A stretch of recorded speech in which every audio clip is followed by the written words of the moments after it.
Ich begrüße ganz herzlich nun John Didier, unser nächster Référent, und je vais l'essayer en français. John, il est professeur en didactique des activités créatrices et techniques à l'Haute École pédagogique à Lausanne. Et il a, si j'ai bien compris, une double formation, une en maître de travaux manuels et l'autre en maître d'art visuel. Peut-être tu peux nous expliquer après ce qui est la différence. Il a travaillé pendant plusieurs années aussi comme enseignant. Il connaît bien la réalité des écoles. Et dans ses recherches, il s'intéresse au développement d'une didactique de la création, mais aussi aux nouvelles technologies, par exemple à la robotique comme outil pédagogique. Et comment on peut initier des processus créatifs à l'école par le jeu et en appliquant peut-être aussi des nouvelles technologies. De cela, tu vas nous parler maintenant. Merci, John.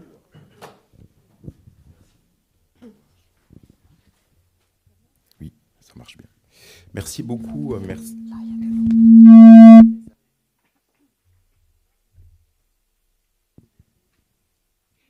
Voilà, merci beaucoup Evelyne, merci à toute l'organisation d'Archijeunes pour cette invitation, merci aussi à Anna. Peut-être pour compléter, après avoir été enseignant en activité créatrice, donc nous fabriquons des objets en contexte scolaire, j'ai donc continué ma formation avec un doctorat en art sur la question de la création, puis une habilitation à diriger des recherches sur les enjeux du design dans l'enseignement. Voilà, peut-être pour compléter. J'ai pour mission de donner un éclairage sur l'école, de présenter différents travaux de la manière dont on introduit progressivement la culture du bâti à l'école obligatoire en Suisse romande. La mission qui m'a été donnée est de sortir des présentations plus scientifiques dont on a l'habitude du côté des sciences de l'éducation et d'apporter plusieurs exemples pour permettre de voir comment on travaille finalement la création à travers des approches ludiques. Je vais tenter dans cette présentation d'une vingtaine de minutes de vous montrer comment on travaille au niveau de la formation des enseignants qui vont ensuite développer ces approches de création avec cette notion du jeu du côté de l'école obligatoire avec des élèves. Cette question va traverser l'ensemble de ces trois parties que je vais développer. Le jeu, comment le jeu peut-il développer la créativité des élèves? Je suis plus spécialisé sur les notions de créativité et de conception, ce qui me permet de faire déjà un premier lien avec la première conférence d'André Greber, en disant mais le jeu va favoriser la capacité de représentation de l'espace. Et dans cette présentation, je vais montrer comment on peut travailler par la dimension du jeu, la dimension ludique, les notions de représentation, d'anticipation, mais également de prospection. Je vais débuter avec un premier exemple, tout de suite pour vous immerger dans le monde scolaire, avec ce qui peut se produire actuellement. Ici, on est dans le cadre d'un travail d'élèves de 11-12 ans à l'école obligatoire dans l'enseignement des activités créatrices manuelles. Et c'est une production réalisée avec le stop motion, peut-être certains connaissent, par un groupe d'élèves. Je vais monter juste la deuxième. Voilà. Est-ce que le son est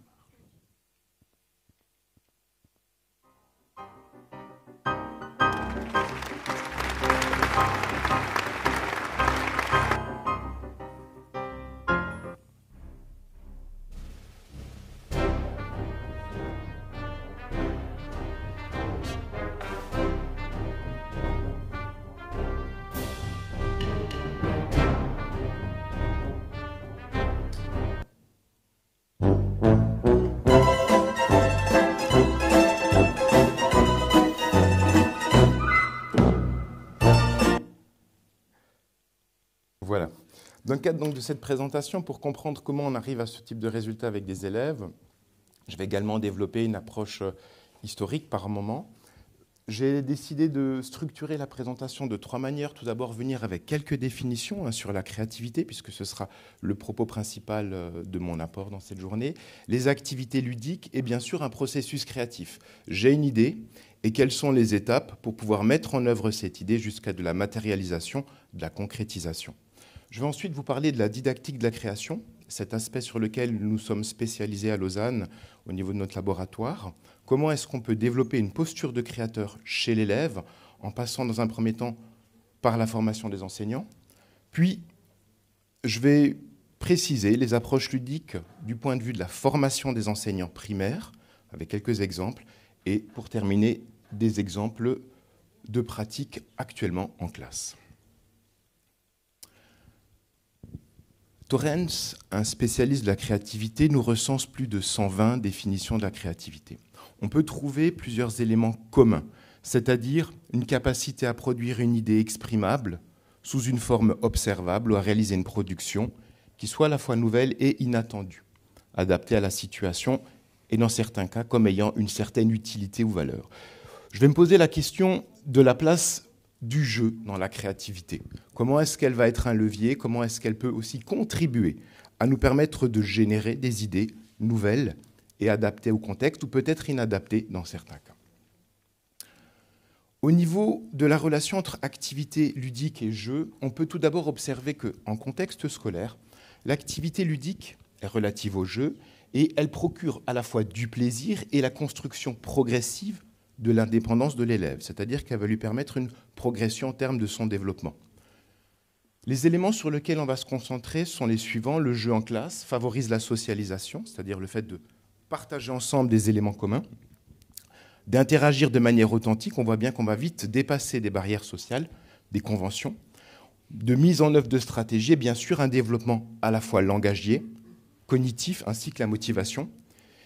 Au niveau du jeu éducatif, ce qu'on peut observer, c'est que c'est un premier pas vers la structuration de la pensée. Elle permet aussi l'apprentissage des règles et l'acquisition de nouvelles connaissances. Je vous ai présenté brièvement une notion de créativité, la relation avec le jeu.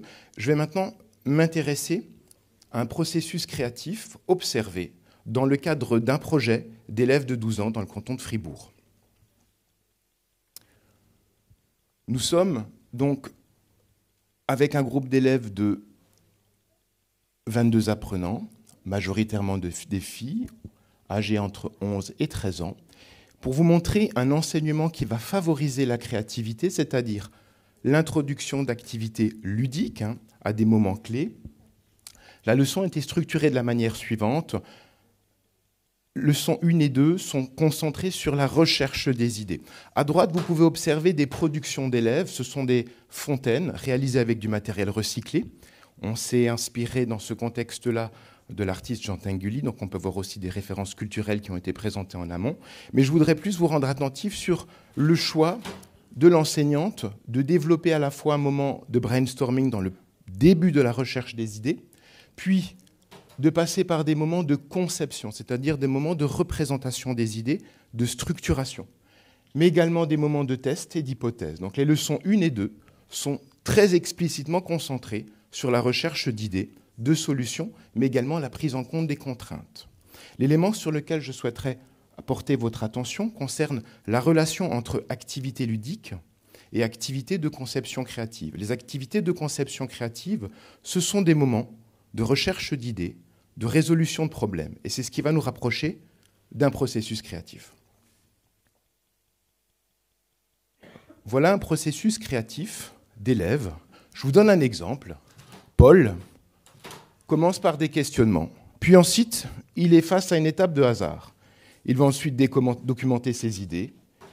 Il va prendre en compte des contraintes, organiser ses idées, les associer, les définir, puis terminer sa proposition de projet. Si je prends Caroline, Caroline va débuter également par un questionnement. Elle va ensuite organiser ses idées, les évaluer, les expérimenter, les documenter, les évaluer à nouveau, repasser par des questionnements, organiser, associer, peut-être avoir une élimination, une pause, une réalisation, puis une finition. Vous aurez compris que nous avons plusieurs manières de nous diriger vers un même chemin. Un processus créatif, comme celui que je vous montre, est dynamique, c'est-à-dire qu'il n'est pas linéaire. Il y a des moments où on revient en arrière, il y a des moments où on peut faire des pauses. Ce que nous souhaitons aussi comprendre, c'est que dans ces étapes du processus créatif, on fait apparaître des émotions. Ça peut être du plaisir, de la colère, de la frustration, des moments de structure. On peut aussi voir la notion de l'environnement pédagogique. Est-ce que j'ai été aidé, j'ai travaillé en équipe, est-ce que j'ai partagé mes connaissances, et ainsi de suite. Voilà pour vous montrer comment une classe, amenée à chercher des idées, à travailler sur des projets, va pouvoir stimuler des capacités cognitives relativement élevées. La deuxième partie de cette présentation se concentre plus sur les aspects didactiques, c'est-à-dire comment est-ce qu'on introduit cette formation à la création en contexte de formation des enseignants primaires, généralistes, spécialistes. Je vous ai mis quelques références des travaux du laboratoire où on s'intéresse à la fois des questions de conception, de culture, mais également la relation avec comment former des citoyens, des citoyennes concepteurs, des citoyennes conceptrices. Un petit peu d'histoire. Nous venons de là, c'est-à-dire le travail manuel. Petite anecdote, la première salle de travaux manuels a eu lieu dans les années 1880 à Bâle, la deuxième à Genève. Et donc, on est dans une logique où on est concentré sur le savoir-faire, la précision, la rigueur. Je saute presque 100 ans. Je vous montre un extrait d'un plan d'études, le plan d'études roman, c'est-à-dire le texte sur lequel les enseignants vont être amenés à construire des leçons, où on va pouvoir à la fois stimuler la culture du bâti. On peut retrouver à la fois un axe technique, mais à partir de 2010, va arriver plusieurs autres axes. La notion de culture, dont celle du bâti bien sûr, la perception, et celle qui m'intéresse particulièrement dans mes travaux, celle de l'expression et de la représentation. Concevoir, c'est dessiner, exprimer un projet, un dessin, à l'aide d'une forme, de modèle symbolique, à l'aide duquel on va ensuite agir sur le réel. Ce qui m'intéresse dans cet extrait du plan d'études, c'est de vous montrer que dès l'âge de 4 ans, à l'école obligatoire, on va travailler des objectifs liés à inventer des projets, les produire, découvrir, choisir, décider, mais aussi représenter, communiquer. Je vous ai mis 2 concepts, la créativité et la conception. On va retrouver les mêmes logiques, exprimer une idée, un processus, de la nouveauté, le fait que ce soit adapté à une situation. Mais ce qui m'intéresse particulièrement dans la conception, c'est cette notion de représentation concrète, de mobiliser la pensée créative et la pensée visuelle, où on va pouvoir à la fois exprimer ses idées, mais également les communiquer à autrui. Pour finir cette deuxième partie sur les activités liées à la formation, l'activité ludique peut développer plusieurs apprentissages en étant couplée à l'activité de conception, étant donné qu'elle va développer à la fois de l'anticipation, un travail au niveau de l'abstraction, c'est-à-dire des plans, des maquettes, apprendre à gérer des contraintes, mais également développer sa pensée créatrice, à communiquer, à construire des hypothèses. Je vous ai mis un élément de synthèse où nous demandons justement aux enseignants de quitter un enseignement exclusivement centré sur le faire pour introduire à la fois de la conception, mais également de l'analyse de contraintes. Je conçois un objet qui a une fonction expressive, communicationnelle, symbolique, qui va être ensuite partagé, reçu. Je conçois un objet de tout ordre qui a une fonction d'usage, de besoin, pour répondre à différentes contraintes. La dernière partie de cette présentation va plus montrer des exemples sur les approches ludiques introduites dans la formation des enseignants. Je vous ai mis quelques références en regard de la créativité. Dans cette partie, je vais tout d'abord montrer quelques projets d'étudiants qui se destinent à devenir des enseignants généralistes. Nous avons volontairement choisi d'introduire des activités de robotique parce qu'elles permettent un travail d'interdisciplinarité. On va également montrer l'importance du défi, l'utilisation du scénario comme un outil de conception et bien sûr la notion d'interdisciplinarité. On va retrouver tous ces éléments que j'ai pu nommer jusqu'à présent. 2 projets d'étudiants qui ont travaillé le français, le conte, mais également des arts visuels, de la robotique, par moments de la mécanique, pour pouvoir enclencher un scénario de conception et de réalisation.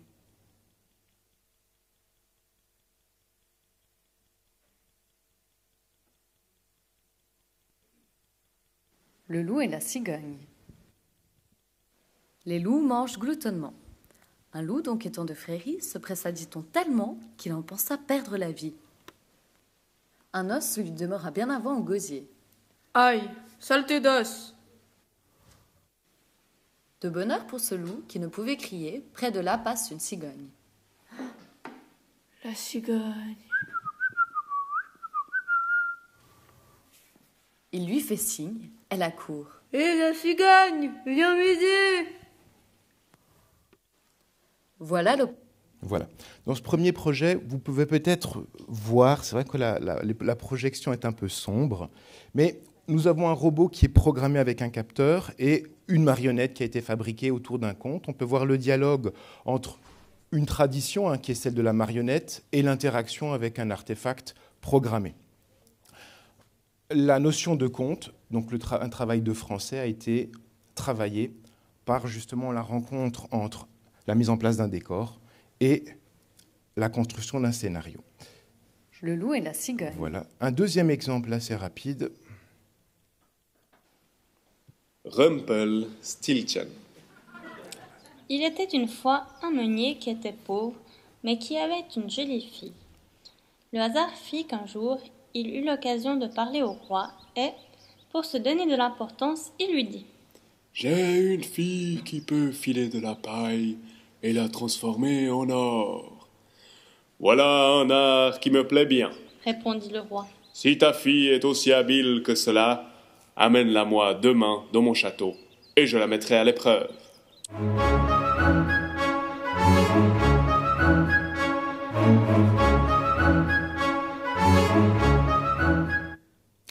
Dans ce deuxième exemple, vous avez peut-être, je l'espère, vu mieux ou plus facilement différentes scènes qui sont donc constituées de robots qui ont été préprogrammés en amont avec de nouveau un décor, un conte qui vient construire un scénario plus général et une caméra qui a été fixée sur un robot pour pouvoir filmer les trois scènes avec une logique à la fois de scénario. Ces deux projets que je vous ai montrés ont été pour nous un élément d'évolution dans notre pratique de formation des enseignants primaires, où nous avons débuté avec l'introduction du robot Timio, est un robot qui a été développé par l'EPFL, avec différents capteurs, qui implique davantage un apprentissage par situation-problème, où on va à la fois à l'aide de contraintes, être davantage dans de la manipulation de l'exploration. Là, vous voyez une enseignante qui a proposé différents défis à ses élèves pour pouvoir comprendre la notion de capteur, un moyen de faire le tour, de trouver une stratégie de programmation pour se développer dans la classe ou slalomer entre des exemples. La frustration de ce robot, c'est qu'on avait vite envie de l'ouvrir pour voir ce qu'il y avait dedans. C'est pour ça qu'on a très vite introduit des notions de scénarisation, d'interdisciplinarité. Avant de passer à la production des élèves, dans ce contexte-là, vous pouvez voir aussi l'importance du défi, du challenge en lien avec l'activité ludique, mais également le rôle du corps et le fait de pouvoir se déplacer dans l'espace pour comprendre la notion de programmation et de capteur. Je vais maintenant, pour finir cette présentation,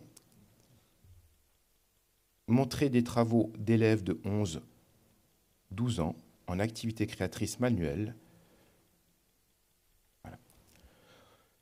Et préciser comment cet enseignement a été mis en place, comment la culture du bâti arrive progressivement également en Suisse romande.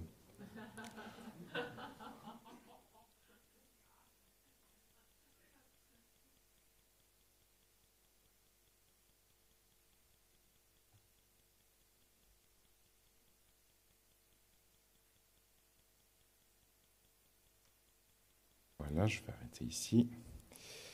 Ce projet a été réalisé sur 10 semaines, en 5 étapes. Tout d'abord, une présentation du projet. Ensuite, une création de groupe. On voit que c'est un travail collectif. Les élèves apprennent à travailler à plusieurs, de manière créative, mais aussi dans le cadre d'activités que vous pouvez voir ludiques. Il y a tout de même plusieurs contraintes, à savoir la création de l'histoire, l'écriture d'un scénario, d'un storyboard. On va donc observer à cet endroit l'utilisation d'outils de conception, prise en main du logiciel stop motion et fabrication des décors, puis réalisation du stop motion, et enfin la socialisation, à ce moment d'exposition, de partage, de rencontre avec d'autres classes. Pour terminer cette présentation, les activités de conception créative sur lesquelles j'ai choisi de développer dans le cadre de ce propos, elles permettent, à l'aide des activités ludiques, de travailler la pensée créatrice, mais également l'anticipation. On peut voir différents niveaux de collaboration, la gestion de contraintes, mais également de l'interdisciplinarité. Elles favorisent la motivation, mais également la création d'hypothèses, du plaisir, vous avez pu le voir, et j'espère aussi en avoir, et bien sûr des apprentissages. Merci pour votre attention.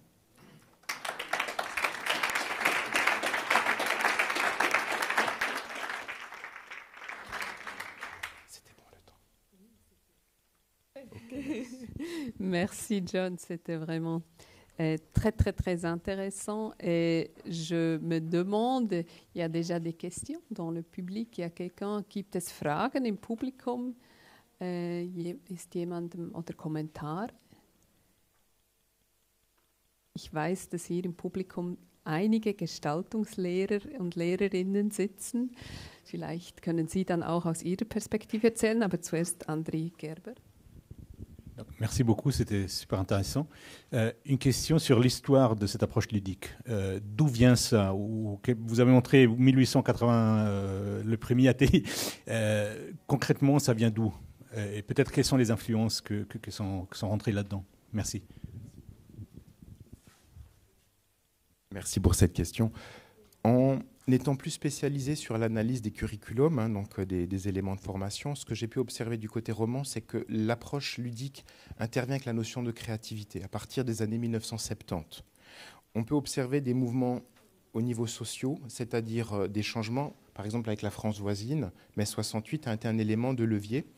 Et ce qui s'est passé du côté suisse, il y a une réaction forte en se disant comment est-ce qu'on peut aussi sortir du cycle métro-boulot-dodo et introduire justement plus de plaisir, plus de diversité. Et donc cette discipline qui était essentiellement orientée sur l'artisanat et le savoir-faire technique s'est vue endosser la notion de créativité. Une créativité qui était très européenne, c'est-à-dire avec des notions de liberté, d'expression et de plaisir. C'est donc la créativité qui l'a transportée avec elle-même. Ça n'a pas été une intégration facile dans les pratiques enseignantes en activité créatrice. Ça, c'est un autre élément. Mais c'est à partir des années 70 qu'elle va commencer à venir dans l'école.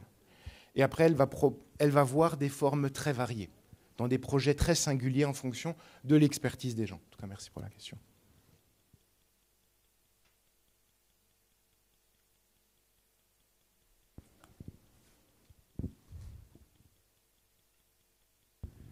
Ja, die Frage ist so kompliziert, dass ich sie auf Französisch stellen könnte. Sorry. Ich möchte nur schnell verstehen, Entschuldigung, also Sie arbeiten an der Pädagogischen Hochschule und Sie bilden Lehrpersonen aus, die dann in die Primarschulen gehen. Also wir haben jetzt aber Beispiele gesehen, was das in den Schulen auslöst. Was bringen Sie den Lehrpersonen bei? Also was unterrichten Sie, also wie, dieser Schritt interessiert mich noch.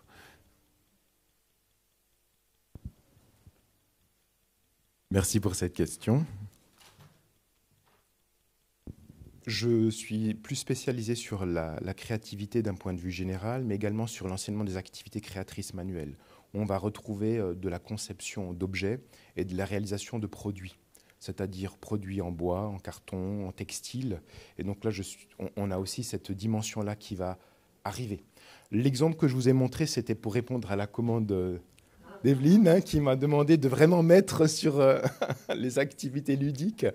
Et je trouvais que c'était un défi intéressant, de pouvoir montrer comment les enseignants apprennent aussi à introduire du plaisir, du défi. On peut voir aussi que le résultat est assez saisissant, où on voit que les élèves travaillent en équipe, réalisent des objets de communication, mais également de programmation, et arrivent jusqu'à la fin d'un projet qu'ils ont conçu et réalisé eux-mêmes.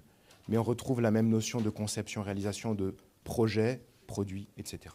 Voilà.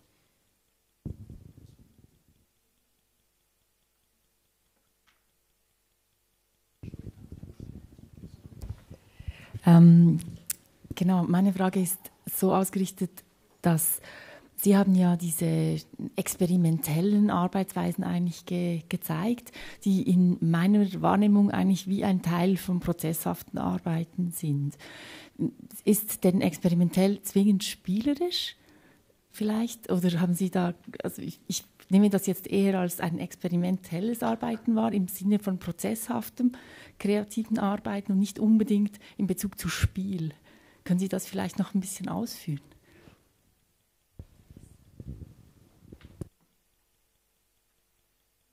Merci pour cette question. Ce que je voulais vous montrer dans cette proposition, c'est à la fois d'observer l'activité créatrice et celle-ci, comment elle peut être stimulée à travers une activité ludique qui introduit le jeu. Le jeu, effectivement, que vous avez pu voir dans la première présentation, ce sont des jeux qui ont déjà été conçus, réalisés par des adultes. Ce qui est intéressant ici, c'est de voir comment le jeu, le fait de jouer, le fait d'apprendre en jouant, peut stimuler la créativité et le processus de génération d'idées. C'est-à-dire que l'exemple que je vous ai montré, je vais revenir dessus, avec celui-ci, d'un processus créatif d'élèves, on voit qu'on est davantage dans une gestion de contraintes. Ce qu'on a pu observer dans ce processus créatif, c'est qu'on est plus proche d'un processus créatif d'étudiants en design ou en ingénierie que d'étudiants en art, étant donné qu'il y a la prise en compte des contraintes. Mais ce qui est assez intéressant, c'est de voir comment l'approche ludique, elle va favoriser l'enseignement de cette créativité, c'est-à-dire par le plaisir, la manipulation, mais également le travail collectif, qui n'est pas évident. On peut justement augmenter la génération des idées, augmenter l'implication, augmenter la motivation, et aussi dépasser des sentiments de frustration. Petite anecdote, il y a eu une terrible tempête à Fribourg le 3e jour, quand ils ont construit ces fontaines, et la plupart des fontaines étaient cassées. Donc il y a eu un moment effectivement très dur pour ces élèves, donc ça va, je ne sais pas si ça s'est retrouvé dans nos données, mais pour vous montrer que l'apprentissage du jeu, c'est également apprendre à gérer ses émotions, des émotions de plaisir, mais également des émotions de frustration, aspects sur lesquels on s'est concentré. J'espère avoir répondu à votre question.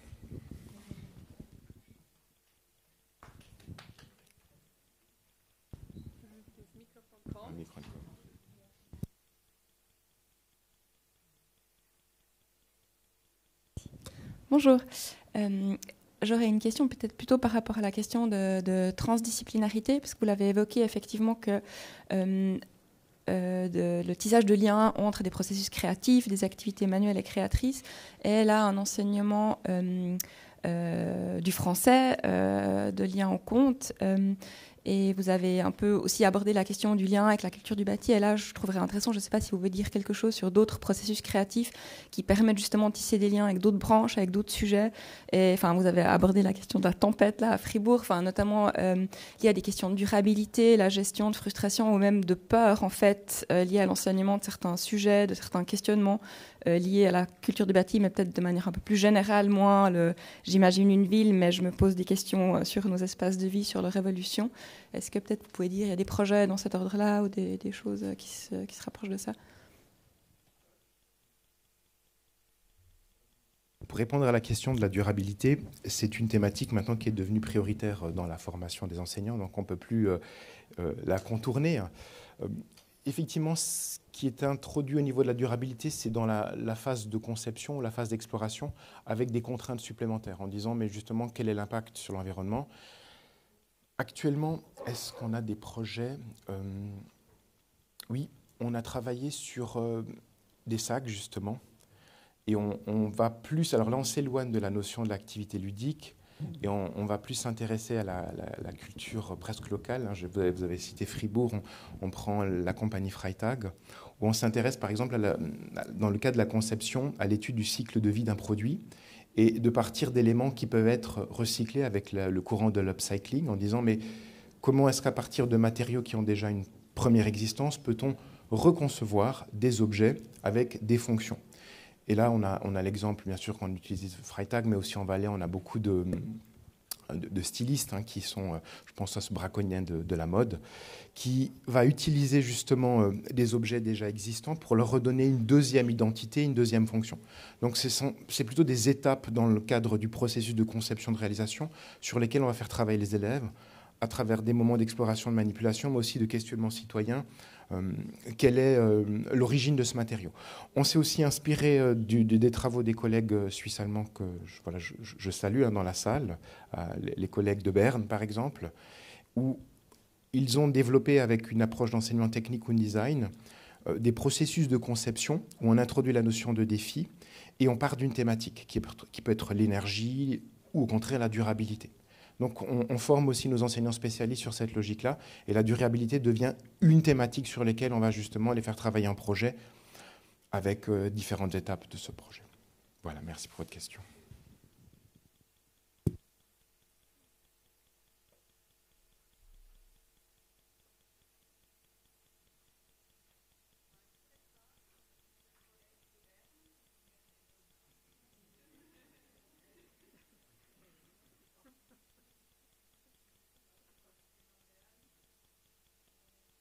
Die John angesprochen hat, die vielleicht Ähnliche machen.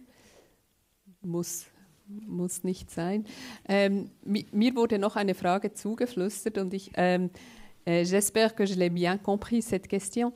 Qu'est-ce qu'il faut faire pour motiver les enfants? Peut-être s'ils ne réagissent pas trop au jeu ou aussi à la créativité. Tu as parlé des défis qui est important, mais il y a aussi le défi qu'il n'y a pas trop de volonté des enfants. Merci.